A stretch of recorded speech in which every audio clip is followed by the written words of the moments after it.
Liam's statement was shockingly callous, delivered with a disturbing lack of remorse. Your mom's going to pass away soon, right?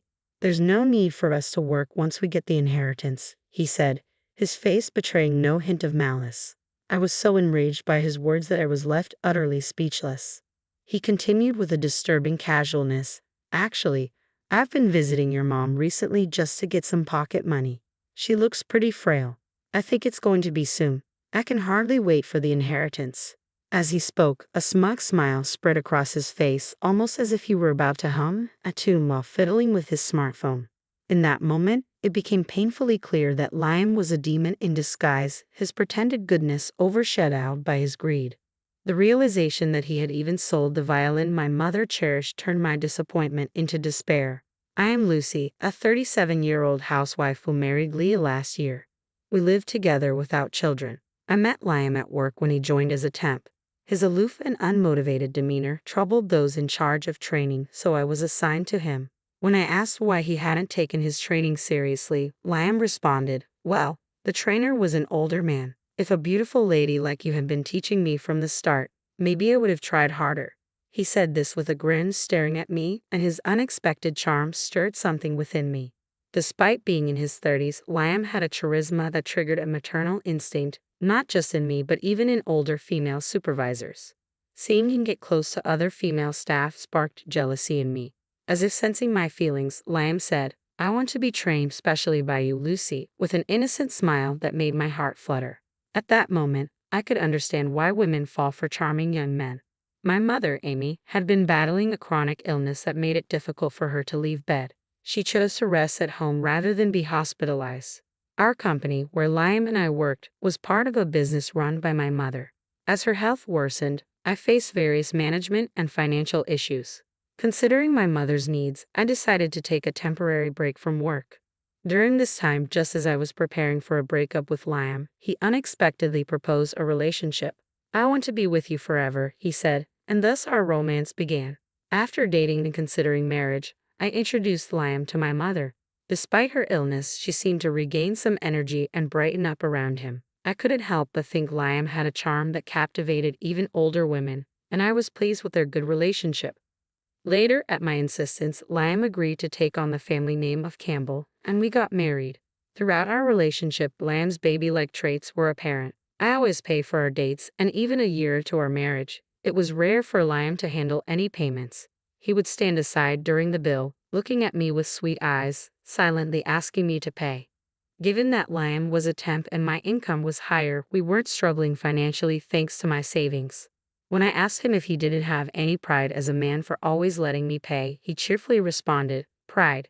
I don't have that. Nowadays, it's normal for women to earn, so it's all good." Although he was currently a temp worker, I believed he could become a full-time employee if he took his work more seriously. I took pride in having thoroughly coached Liam in business manners and work attitude, hoping he would understand the significance and responsibilities of married life.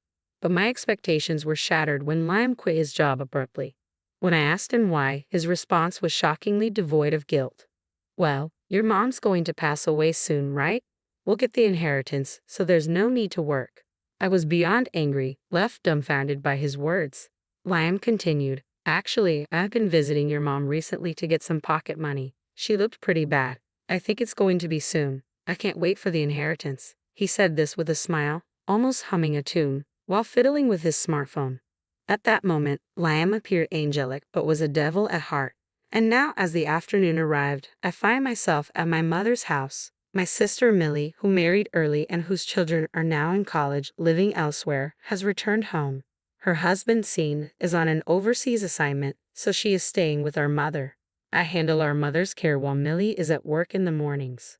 The other day, Liam came by for a visit. Millie mentioned that he claimed he was just stopping by, but he ended up taking some pocket money from Mom and left. I was disappointed to hear this. Liam has been visiting our mother frequently in my absence and seems to be receiving money from her. When I introduced Liam to my mother before we married, he must have noticed her considerable fortune.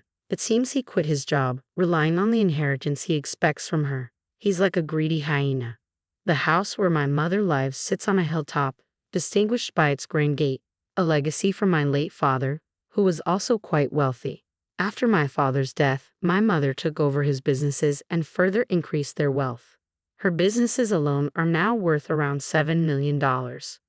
Liam's interest in the house, particularly in the violin displayed in a showcase in my mother's room, is troubling.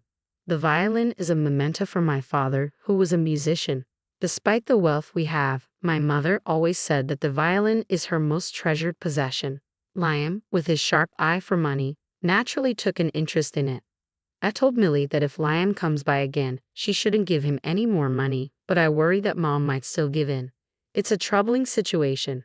It's been just over a year since I married Liam, and I'm starting to think seriously about our future. Seeing my distress, Millie tried to comfort me, saying, "There are men who depend on wealthy women. Maybe Liam is one of them. Don't worry, even if you decide to divorce, you'll be okay." "I'll support you, Lucy," Millie said, her words a source of encouragement. Maybe Liam would change, or maybe divorce was an option I could consider. That day, however, brought an unexpected turn in my mother's condition. After breakfast, she suddenly began to suffer. Thankfully, both Millie and I were at her house that morning and noticed immediately when she fell into a coma. The doctor arrived quickly and told us to prepare for the worst. Millie and I held back our tears and stayed strong. My mother clung to life until the next day, during which time Millie's children and Sean, who had returned from his overseas assignment, arrived. Despite having received money from my mother, Liam didn't show up. It was his last chance to see her. That night, as our family kept vigil, my mother passed away peacefully without suffering. Sean and the kids were overwhelmed with grief, and I was deeply saddened as well. However, having been prepared by the doctor, Millie and I immediately began making funeral arrangements. Thanks to our prior preparations and contacts, everything proceeded smoothly. I sent a text to Liam informing him of my mother's passing and the funeral details, but received no reply. Assuming he might be in shock, I waited, hoping he would attend. During the funeral, Millie and I were grateful for the support of those who had been kind to my mother throughout her life, company executives, longtime friends, and many others. I was touched by how loved she was, which gave me a sense of fulfillment. In the midst of this, Sean came to me in tears. I planned to place Mom's cherished violin at the funeral, but when I went to get it, it was gone, he said. I was shocked and exclaimed, "What?" It was evident that someone had broken into my mother's house during the busy funeral preparations. I recalled that Liam had shown a particular interest in the violin. I quickly contacted Liam, who had yet to show up at the funeral. Surprisingly, he answered on the second call. "Liam, how are you? I heard you were coming to the funeral. Where are you?" I asked urgently. He laughed on the other end of the line. "All these sudden questions are funny. Your mother passed away, right? It took longer than I expected." I was getting tired of waiting. I wanted to yell at him for his insensitivity, but managed to restrain myself and urged him to come to the funeral.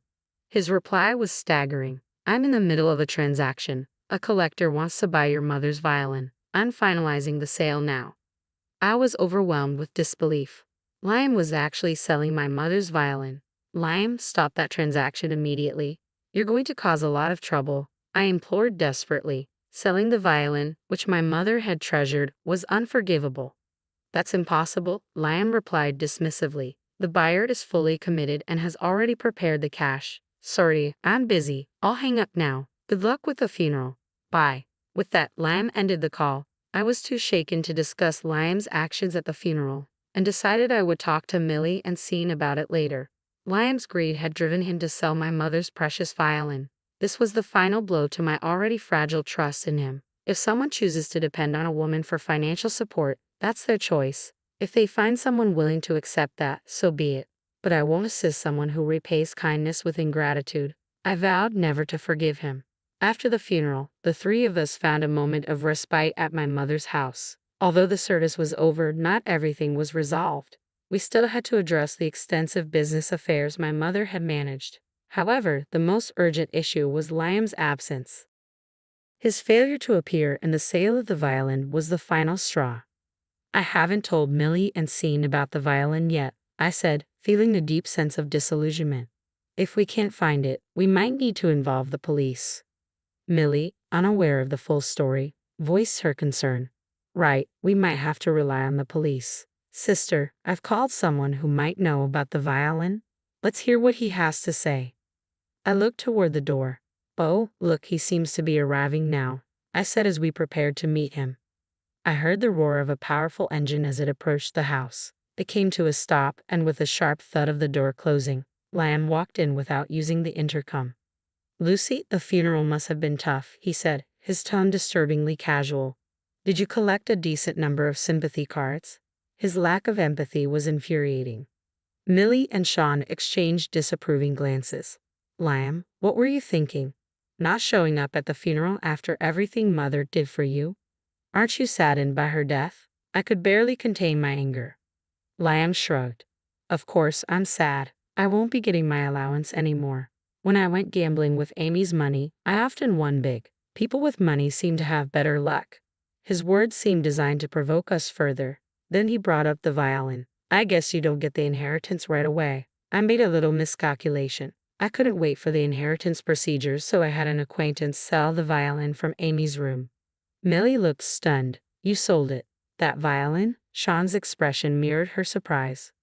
Liam, with a hint of pride, added, "It sold for $200,000. I bought a new car with that money." Millie's face turned red as she burst into laughter, and Sean soon joined in. Liam looked confused and annoyed. "Did it really sell for $200,000? Millie managed between laughs. "Yes, it did," Liam said, trying to hold on to his composure. I maintained my calm demeanor and said, "I feel really sorry for you, Liam." His face reddened with anger, a rare sight that oddly cheered me up. "Is that the sound of your new car arriving?" I asked half-jokingly. Liam, slightly irked, began to boast about his new purchase. Yes, it was a challenge climbing the steep hill to this house, but the new car made it easy. Seeing Liam's prideful demeanor, Millie shifted the topic. "Liam, this could be problematic. You shouldn't have sold that violin. It might be a crime." Liam's face showed a flicker of shock. "What do you mean?" Millie explained. "That violin was a copy. The craftsmanship was so elaborate that it might have looked like the real thing, but anyone knowledgeable about violins would recognize it immediately. My father, who aspired to be a musician but couldn't afford a genuine violin, bought this replica. He cherished it deeply and even used it to propose to my mother. That's why she held on to it so dearly." The realization hit Liam hard, and his expression turned grim.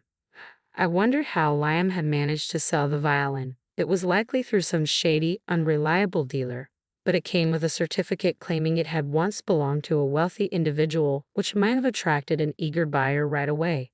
Millie and I sighed in disbelief, appalled by Liam's thoughtlessness. "Liam, did you even read that certificate properly? It wasn't a genuine certificate of authenticity. It was actually a love letter in the form of a certificate that my father gave to my mother when he proposed. I'd love to see the buyer's reaction when they realize what they've got." Liam looked uncomfortable at my words, but I had no sympathy for him. Even though it was a replica, selling such a cherished item of my mother's without her permission was unforgivable. I didn't bother hiding my anger. Just then, Liam's cell phone rang. His face turned pale as he answered. The angry voice on the other end was unmistakable. "What the hell did you do? I'm getting complaints from the buyer. It's obviously a fake. You can tell just by looking at it. Return the $200,000 immediately, or I'll report you to the police." The threat was exactly what I had anticipated. The caller was likely the dealer who helped with the sale. It was clear that neither the dealer nor the buyer had properly verified the item before proceeding. If the violin had been a genuine copy, anyone knowledgeable about violins should have been able to spot it. Despite the sentimental value my mother placed on it, the violin wasn't actually worth $200,000. The fact that a poorly written certificate didn't excuse the failure to recognize it as a copy was troubling. Liam continued to make excuses to the dealer, but it was clear his only options were to return the money or face legal consequences. Reluctantly, he would have to give up his newly purchased car. After ending the call, Liam looked utterly defeated. Seeing his downfall, Millie and Sean exchanged glances, their expressions almost reflecting a sense of vindication. I chuckled despite the situation, thinking that as long as my mother's precious violin was returned, that was all that mattered. However, it was clear that those who commit wrongs eventually face the consequences. At that moment, Sean, who had been silent until now, spoke up. "Liam, even if you have to give up the car, where is it? Didn't you drive it here?" Prompted by Sean's question, I looked outside. Liam's car, which should have been parked in front of the house, was nowhere to be seen. That can't be, Liam stammered. I locked it and had the keys. Realization seemed to hit him, and he dashed out of the house barefoot. But the car was gone. It appeared to have rolled down the hill and crashed into the fence of a nearby house. How careless can you be? Did you forget to set the handbrake? I sighed as I watched Liam run off in a panic. The front of the car was badly damaged, making it unlikely he'd be able to sell it now. Repair costs would likely be substantial. That house your car hit belongs to the local gang leader who's lived here for years, I muttered to myself. You're really in trouble now. Despite Liam's actions as a family, we felt the need to make amends for what he had done. The gang leader, who had been a close friend of my mother and even attended her funeral, was a gentleman. He offered his condolences for my mother's death and noticed my husband hadn't been present at the funeral. Given that this recent commotion was entirely Liam's fault, it was decided that he alone should bear the responsibility. On my way back, I saw the damage to the beautiful brick wall of the house that the car had hit. It was disheartening to see it broken. When I got home, Liam started talking about the inheritance again. Lucy, when will we get the inheritance? It was so close. If it weren't for my mother-in-law's inheritance. Liam seemed relieved as he spoke. I would have been completely stuck without this. I had to confront him with the reality he was misunderstanding. What are you talking about? There's no inheritance money for you. Liam looked shocked. As a son-in-law and not even an adopted child, he had no right to any inheritance. But I was looking forward to it, he said, clearly not grasping the situation. His insensitivity was astounding. But Lucy, you'll inherit, right? Shouldn't there be something for me? He continued, still fixated on the money. I almost cried at his continued focus on financial gain. I pulled out some photos from my bag and spread them on the table. Liam's eyes widened in astonishment as he saw them. I regret marrying you, I said, my voice steady despite the anger boiling inside me. Marriage involves responsibility and commitment, not just personal gain. The photos depicted Liam in intimate moments with other women, clear evidence of his infidelity. The detective had done a thorough job capturing him entering rooms and getting close to several women. I had hoped to believe in our marriage, but doubts grew with each day he came home smelling of perfume. Liam made no attempt to deny his actions, only looking bewildered at being caught. You really don't understand, Liam. We're getting a divorce and I'll be seeking compensation for emotional distress, I said firmly. Liam objected vehemently, though it was clear he had no claim to any inheritance. You don't work, you just beg for money and cheat. What's the point of being married to you? I'd be better off with a pet dog or cat, I added, my frustration evident. As I spoke, Liam began to cry. He looked up at me with tearful eyes like a lost puppy. Don't leave me, you said you wanted to be together. That wasn't a lie, right? I'm sorry, I'll do better. Please stay with me. I was momentarily swayed but quickly regained my resolve. I'm not the person I used to be. We can't live together anymore. It's time for you to be independent. Millie shone, and I couldn't hide our astonishment. At that moment, the intercom rang. A police officer arrived. I had called them to report the stolen violin. The officer explained that Liam was being arrested based on the theft report. Liam, still crying, protested loudly, questioning why theft within a family couldn't be overlooked. His loud admissions of guilt were almost pitiful, but theft remains a crime, even among family members. As Liam was escorted into the police car, I whispered softly, "Goodbye. I'm sorry, Mom, for all this. If you have anything to say, please come to me in my dreams." I prayed before my mother's portrait, feeling the weight of the situation. Liam was charged with several crimes, including the theft of the violin and a fraud lawsuit from the buyer who had paid $200,000 for what turned out to be a fake. The outcome was uncertain, with additional claims for the repair costs of the neighbor's wall and damages. In the midst of divorce mediation, I relayed that the few assets we had built together were negligible. The only real treasure was the family violin, which I managed to retrieve for $200,000 after explaining the situation to the buyer. Getting the violin back was my priority, and I intended to make Liam repay the full amount. Millie, looking a bit lonely since Scene had gone back overseas, advised, "Lucy, be careful with men who are like pets." Liam's mistresses, uncovered by the detective, had been women he depended on financially. He had told his lawyer he wanted to show them a good time, but now he was irrelevant to me. I regretted how I had been back then. The The detective revealed that Liam was estranged from his parents, who were fed up with his constant reliance on women. I understood that feeling all too well now. Liam's dependence on others, once a convenient arrangement, had proven unsustainable. I hoped Liam would take this opportunity to reassess himself, work seriously, and learn the value of money. Having ended my leave of absence, I returned to work. The company my mother left behind would be taken over by Sean, who would soon be returning from abroad. After enjoying breakfast prepared by the now cheerful Millie, I put on my coat to head to work. Before leaving, I paused to look at the photos of my parents and prayed.